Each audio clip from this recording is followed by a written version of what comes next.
The U.S. House of Representatives has passed President Barack Obama's plans to help rebels in Syria fight off IS militants. It looks like the White House was able to get the Republicans on board this time. Well, begrudgingly, yes, but many of his opponents say it's too little, too late. Obama asked for $500 million to better equip and train Syrians in the U.S.-led campaign against the jihadist group.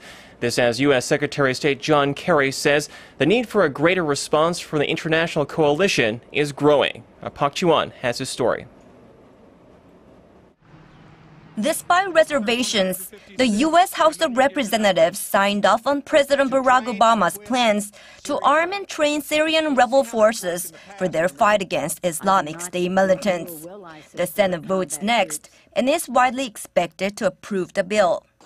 I want to start off by saying thank you to House members, Republican and Democrat, who came together today to pass an important component on our strategy for dealing with this terrible terrorist organization. It's the latest step in the U.S. plan to degrade and destroy the IS militant group. Appearing in front of the Senate Foreign Relations Committee, U.S. Secretary of State John Kerry said the international community was coming together to counter the threat. He said more than 50 countries have already pledged their support, and that more were expected to follow at the UN General Assembly next week. I'm confident that with our strategy in place and our international partners by our side, we will have all that we need, and with the help of the Congress, we will be able to succeed in degrading and ultimately destroying this monstrous organization wherever it exists. The strategy will apparently not include U.S. ground troops, something that President Obama repeated during a visit to the U.S. Central Command on Wednesday. But I want to be clear.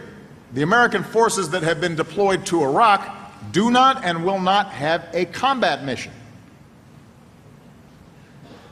They will support Iraqi forces on the ground as they fight for their own country against these terrorists. Obama emphasized that the U.S. would maintain a supporting role, saying it's the best way to secure peace in the region amid the brutality of the extremist group. Park Ji-won, Arirang News.